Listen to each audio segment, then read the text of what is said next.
Welcome back to Thirdphseofmoon. My name is Blake Cousins, and we're going to go over some amazing video that was sent to us from around the world. Now let's get to the South Florida video sent in from Chevy D Music. Freedom Guru from South Florida sent us this amazing video of what looks to be a possible portal opening in the night sky. Now let's take a look at the video.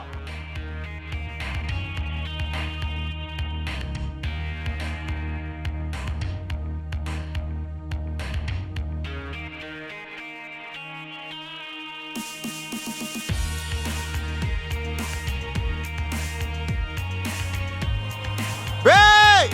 Hey! Hey! Hey! Hey! Hey! Now for our next video, submitted from the UK, the Galactic Guru continuously captures UFOs in the skies. Some people claim that this is a star, but stars don't appear in front of clouds. Now let's take a look at the video.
More video into Thirdphseofmoon from Miami, Florida, shot by Jeremy Thomas.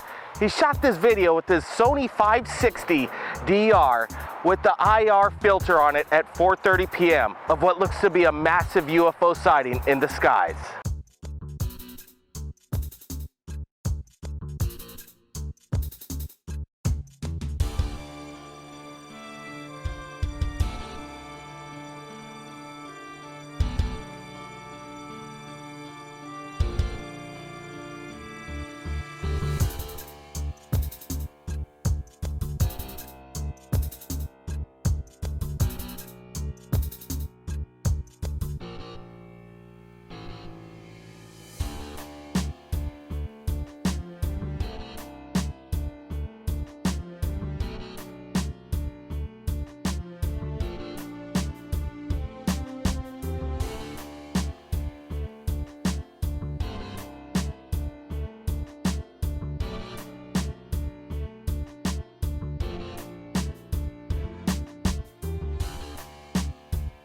Now for our next video from Grisham, Oregon, captured by Victor Cervantes on July 28th of what looks to be a triangular shaped formation in the night sky.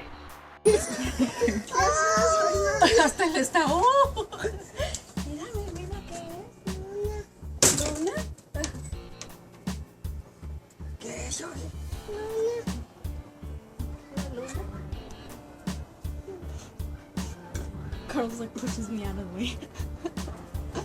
Mira, aquí en el teléfono se ve una que se está moviendo bien rápido, pero no se ve allá. ¿Cuántas son ahora? 5, ¿verdad? La otra vez eran 4, ¿verdad? Salieron de aquí también, yo creo, ¿verdad? Es que no nos fijamos porque no. Mira, 5 lunas. Oh, mira, una ya se apagó. Son quemadores, bien. Esos, sí, miré. Sí, una ya se apagó bien, mira. ¿Sabes qué son? Butane burners. Con bags así. ¿Órale? Ajá. ¿Quién sabe, Franco? La otra vez los vimos desde... ¿Ves? Ya nomás hay 3. Salieron aquí, eran redondonas así. Pero de lumbre. grandotas así, ¿da? Diferentes. Estas diferentes a las otras. ¿Tú crees que otra gente no las ha visto? Sí. Mucha gente ha de estar viendo. Now, more incredible video from Copenhagen, Germany, submitted by Ayubi Schmidt. Incredible video. Watch it right now. Det er fucking løgn.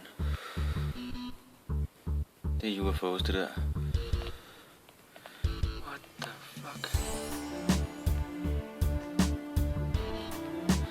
What's the real deal, man?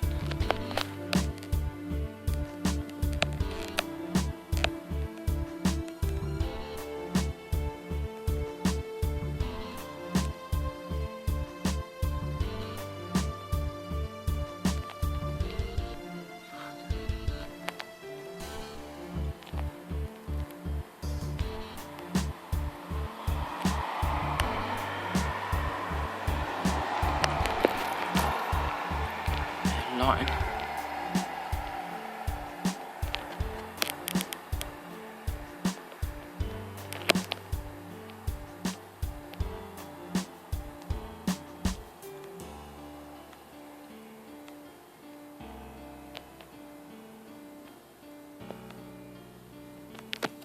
What? We want to thank the people who submitted their amazing video to Thirdphseofmoon. Visit the descriptions below and the links to visit their channel. The 100,000 subscribers making YouTube Thirdphseofmoon the top UFO channel in the world, we want to thank them as well. And if you've captured anything amazing in regards to UFOs, contact Thirdphseofmoon via Skype or Facebook. My name's Blake Cousins, and we'll see you again next time. The Thirdphseofmoon. My name's Blake Cousins, and we received 3 amazing UFO videos from around the world. Now let's get to our first video when a couple driving in Florida notices amazing lights in the night skies.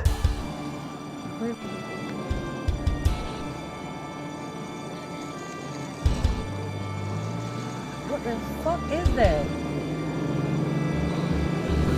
That's weird. There's a lot of it coming on. Dave, you should pull over by the stove. You need to pull by the stove. Look at that shit. I've never seen. Oh my God. David, pull over there by the stove. Pull over here. You got to park, man. I got to get there. This is some freaking shit right now. Oh my God, look how it's orbiting. Oh my God, that's scary. Oh, I can't see the tree. Hurry up, David. Oh my God. You got to pull over. We got to get out the car and look at this. Shit. Hey, we gotta get out. Pull over right here. That looks so freaky. That looks freaky as fuck. Like, I don't believe it's right now. And look how it's falling. Like, it's really, really falling. No, it's alive. Look how it's orbiting. What is that?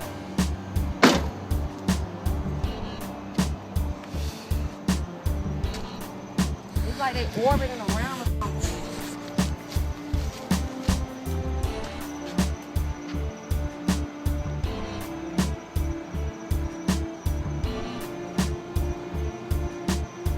So up here is like 6 lights going down and like dropping fire as they go. They look kind of like flares, but I mean the way they're moving is not.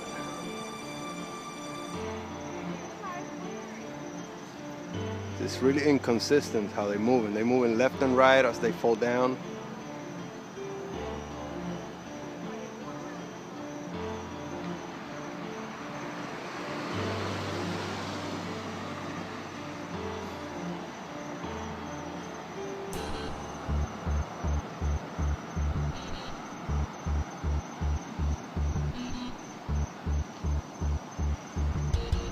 Now, for our next video from UFO Hunter, the JSB 007 from the UK, submitted this amazing UFO video to us of what looks to be 2 incredibly bright lights in the daytime skies.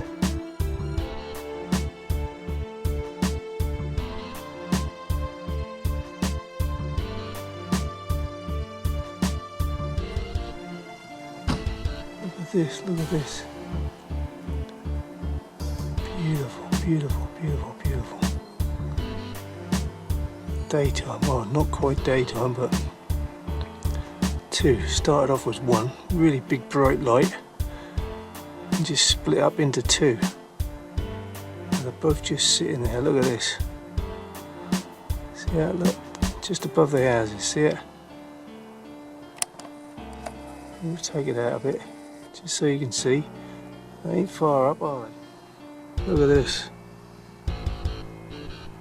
Bloody hell.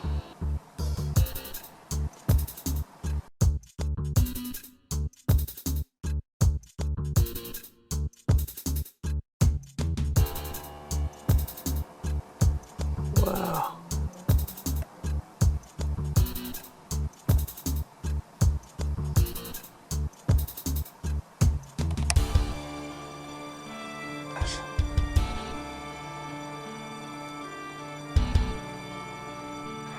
Now, from our next video from Los Angeles, California, Jonathan Castro claims he can summon UFOs at will. Now let's get to this video of what looks to be a luminescent morphing UFO.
We want to thank everybody who submits their incredible UFO videos to us right here at Third Phase of Moon. And to watch the full entire videos, visit the links below in the description. And if you've captured anything amazing in regards to UFOs, you could contact Third Phase of Moon via Skype or Facebook. My name's Blake Cousins, and we'll see you again next time. Welcome back to Third Phase of Moon. My name's Blake Cousins, and we're live right now via Skype from Los Angeles. Mr. Jim Martin submitted some incredible video to us right here at Third Phase of Moon. Thanks for joining us. Thank you. All right, Jim, can you tell us where in California was this shot and what was the circumstance behind it? This was shot in Costa Mesa, California, Orange County, and it was filmed outside of my office, about 5:30 maybe. Wow, well, it looks to me it's strange. People right away are going to automatically dismiss this as balloons in the sky, but if we looked at it pretty closely, it's a very windy day and balloons don't just stay stationary in the sky. Tell me the circumstance and what your thoughts behind that explanation of what somebody might say it's a balloon. Agreed. I was skeptical myself when I first saw these things. I thought they were party balloons. My office is in a very condensed area, so that would not be uncommon. However, like you mentioned, I brought out the video camera once they started hovering over those trees, and the lack of motion made me believe that it was worth filming, or it may not be balloons. Yeah, it's quite interesting.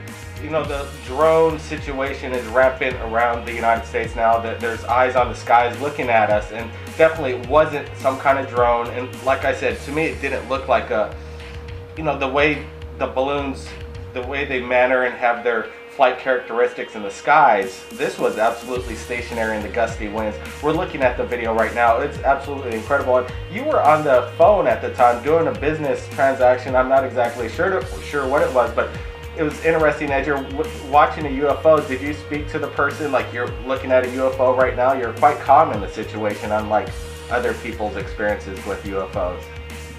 It's true. I think that's only because a couple sightings have been while I've been on the phone recently. And he worked with me, the colleague of mine who was on the call, and I didn't let him know. I didn't want to think I wasn't paying attention to the phone call. But it is a common thing for me to be filming while on the phone at work. So interesting. Well, you had a great, to do business and film a UFO at the same time and be calm. That was actually a pretty good job. Hey, Jim, I really want to thank you for sharing your footage with us right here at Third Phase of Moon. thank you very much, and keep up the great work. Now for our second guest, all the way from Myrtle Beach, the UFO hunter, Joe Kiernan, live tonight, looking for the UFOs. Thanks for joining us, Joe. It's a pleasure to be here. Thank you for having me. All right, the nighttime watch. Is there anything going on right now, Joe, over the night sky, South Carolina? There's been a few very interesting lights, some moving quite quickly, but nothing quite anomalous, but it's been quite interesting so far. Wow, you've had your cameras rolling over there for the past year over there and submitting incredible footage to Third Phase of Moon. Let's go over this footage that you sent to me last week of this amazing military experimental aircraft, in my opinion. Fantastic video. Did it make any noise? What did you think, Joe? No, it didn't make any noise at all. For a moment, I thought I vaguely heard a hum, an electrical hum. When I tried to focus in on that sound, I didn't hear it anymore. It's possible that I did hear it, but I can't be certain. But at the distance this was away from me, I should have definitely heard an engine or a propeller. I should have heard something. I heard nothing that night. It was a very strange set of lights on this aircraft. I had not seen this light setup before on a flying craft. There's another YouTube member out of Oregon named Who Took My Mojo, it's the name of his channel, also filmed an object flying in the sky that night that had a very, very similar light setup, and we had spoke about it, and it's quite possible that these lights were of the same craft. However, he and I are 3,000 miles apart. Well, the TR-3B reverse engineered alien technology in these aircraft, obviously they could travel 3,000 miles quite quickly. Now, for this second video that you sent to me, you didn't actually shoot this yourself, but you're getting more correspondents submitting UFO videos to you in your area. That's right. I've been working with someone based out of the UK, and they've experienced several nights of phenomenal activity, very interesting lights in the sky, and on two particular nights, dating back over a year ago now, these lights had come down and landed in a field adjacent to this person's house. Wow, Joe, what we're looking at in this video, to me it looks like that the video from The Guardian, this amazing videotape with The Guardian's thumbprint on there to prove that somebody submitted this video, and it was this amazing landing, one of the most viral videos, and made it around the world. This what this video reminds me of that we're looking at right now. Absolutely a landing UFO. We don't know what it is, but it's incredible. I agree with you, Blake. I spoke with the videographer several times. We've had great correspondence. I hold this person to have great credibility. I've looked at video from all angles now involving their location, the field in which it was appeared to be landing. We've looked at it front and back. We've gone through the video, and now we're going through video that had not been looked through thoroughly prior. This person had not pushed the envelope to getting this message out there and did not want to be in the spotlight originally. They're looking for answers, they're looking for an understanding, And as you know, that these are all things that we try to do to help each other out, to bring a general consensus as to what's going on around here and trying to move forward with disclosure. And the footage that I've received is fantastic. We're going through it little by little. We're finding great things. And as you can see in this video, when the lights on this craft go out, the videographer claims that it was still there and had gone over there several times looking in that area, knowing it was still there. And at one point they had left their camera sitting on a shelf and just walked away in hopes that it would just record it when it lit back up. And it appears to be that there was something else there in the frame that night that they were unaware of until just recently. Absolutely incredible. Joe Kiernan, you keep on the hunt right there in South Carolina. Have your eyes on the skies and your cameras ready, because I know you're going to be sharing some incredible video with us right here at Third Phase of Moon in the near future. Thanks again, Joe. Thank you. Thank you for having me. Have a great night. All right, to everybody out there, if they've captured anything amazing, like the 2 people we've interviewed exclusively right here at Third Phase of Moon, submit them right here at Third Phase of Moon via Skype or Facebook. My name's Blake Cousins, and we'll see you again. To Third Phase of Moon. My name's Blake Cousins. Contact in the Desert, the Joshua Tree.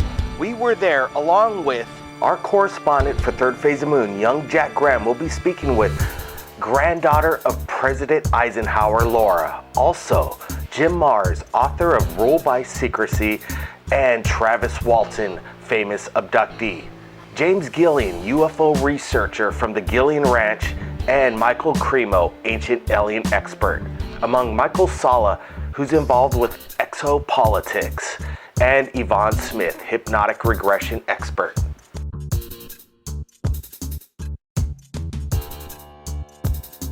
Now, this weekend, I got the chance to interview a lot of great people. The one person that really stuck out to me was Dr. Michael Sala.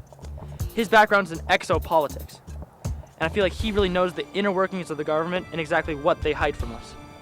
I taught at American University in international politics, and I did research on ethnic conflicts, and I came up with plans for resolving those conflicts, and that was something that gave me a background in doing field work in difficult situations and trying to discern data where governments often are very reluctant to share this data. And so that is something that I've applied to this new field that I've become interested in, which is called exopolitics. I was working in the woods in 1975 with 6 other men. We encountered an object on the way home. I got too close to it, got injured, and was taken aboard. I think probably to revive me.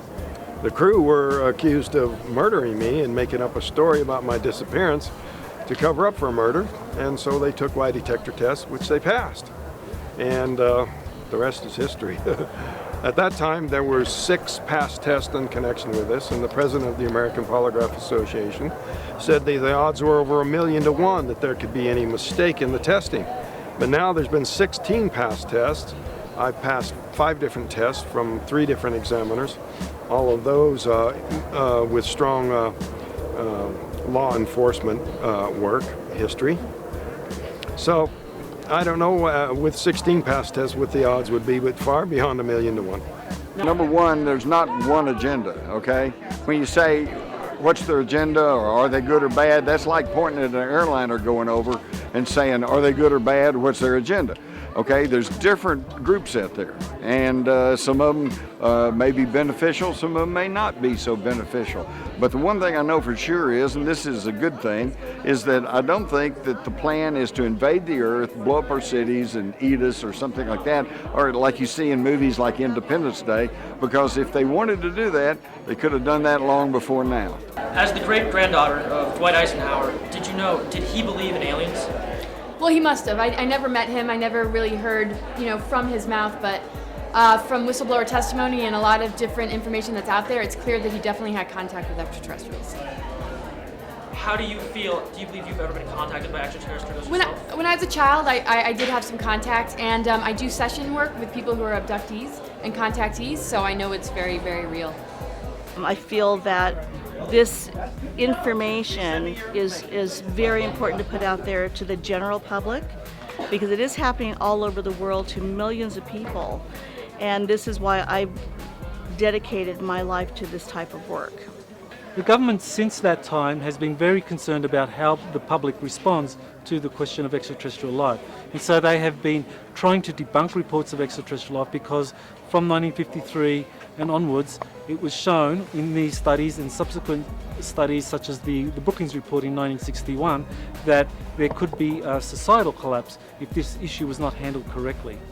Thousands of years ago, these ancient people were aware of these flying craft, and there are detailed descriptions of them in these ancient writings. So that's what I'm going to be talking about today. I've been in the field for probably, actually all my life, but I've been really active in the field for the past 26 years with East City Ranch, and it's an international UFO hotspot where people come to have their own experiences. And we've been filming ships and documenting contact and things like that for over 26 years now. Now, why do you believe that you were chosen specifically?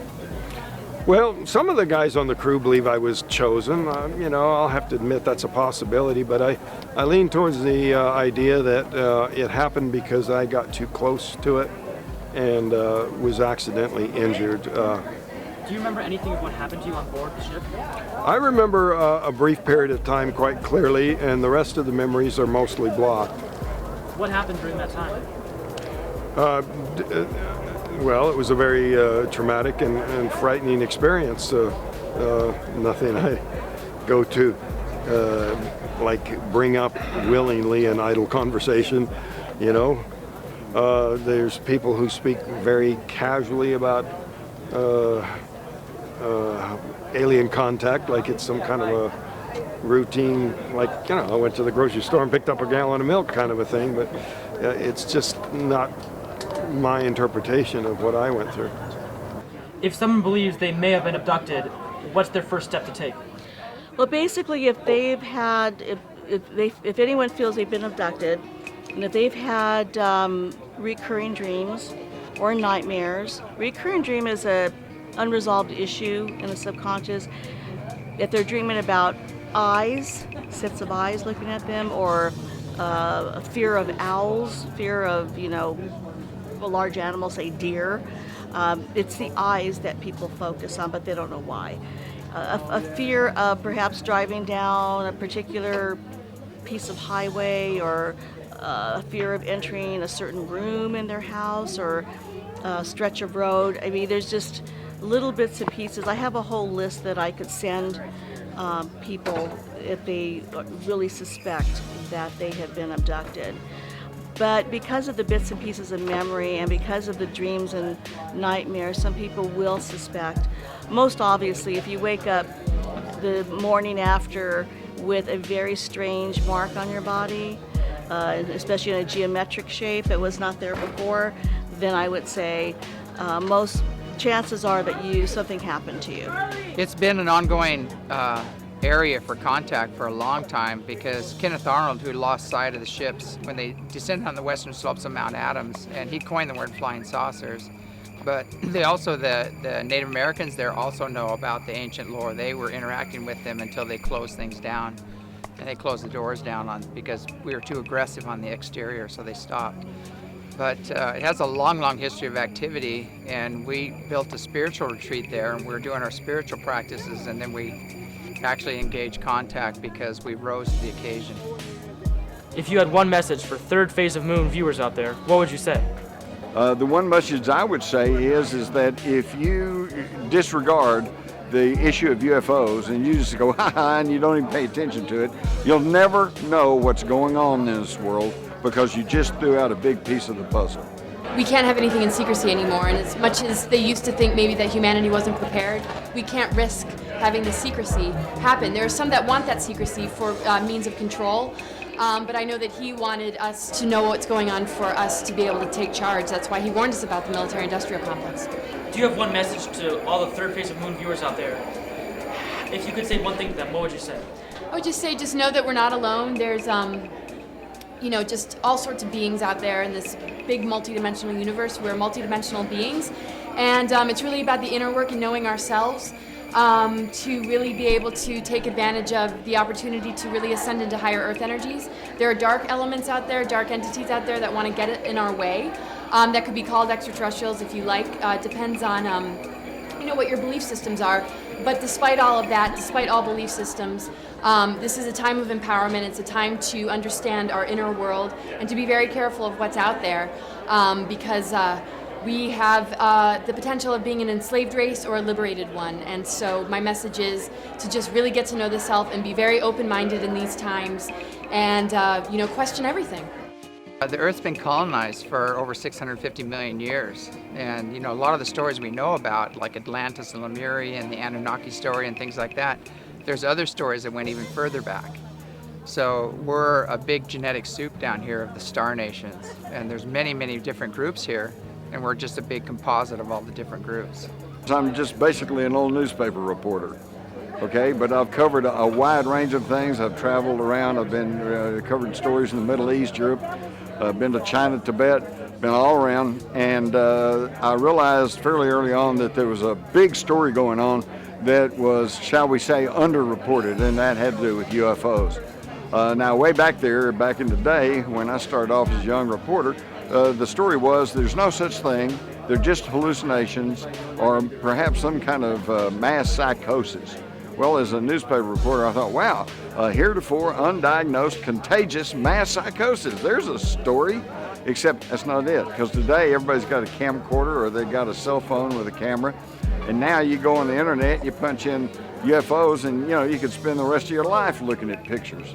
I personally haven't had any encounters, physical encounters with an extraterrestrial that I could report, but I've had a few sightings, but that wasn't why I got involved in this issue of extraterrestrial life. I got involved because I saw people who are very credible explain their background and how they were involved in suppressing this issue of extraterrestrial life, or people who had direct experiences themselves with encounters with extraterrestrials. This experience has affected me so profoundly that it's impossible to even calculate who I would have become and what I would have been. It certainly derailed my life in every aspect and just, you know, changed everything. I'd rather it never happened, but you got to roll with the punches and, you know, make the best of things. So, although there's been periods of time where I refused to talk about it for a number of years, I'm now on a sort of a mission to try to make something good come of it. If I had one thought that I would like to leave people with, it's that if, in judging the validity of such reports, it's very important to first get all the facts. And I'm saying this not just to people who don't want to believe, but people who accept the reality of the phenomenon. You still have to judge each case on its own merits and get the facts first. They've been back engineering the technology, and whoever has the best technology usually wins the wars. You know, so they've been covering it up for the past 60 years intensely because they didn't want the public or other countries to know that we are back engineering that technology. So it's a national security issue that has a stronger, well, it's higher than the nuclear things as far as keeping things covered up. I think they began visiting us over two phases. First, there's the historical data that they have been here for a very, very long time. And so if we look at all of the historical texts, we can find evidence for that.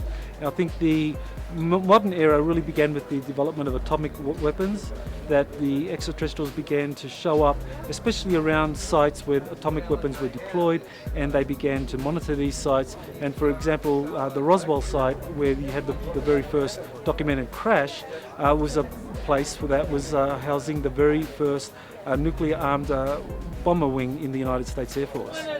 We're all extraterrestrials. As conscious beings, we all come from a higher level of reality that I call the level of pure consciousness, and we should be trying to get back there. It's time to wake up and realize you're not alone in the universe, and your family's returning, and the ancient ancestors are returning, and it's time to welcome them and end our aggressive warlike ways and start choosing peace.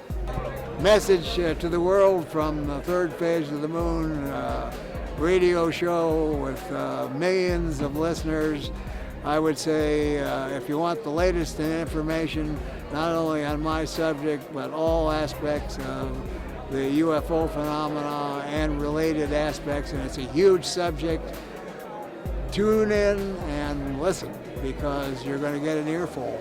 We want to thank our special correspondents on the ground at the Joshua Tree, young Jack Graham, along with Dr. J. Andy Elias. And if you've captured anything amazing in regards to UFOs, you could contact Third Phase of Moon via Skype or Facebook. My name's Blake Cousins, and we'll see you again next time.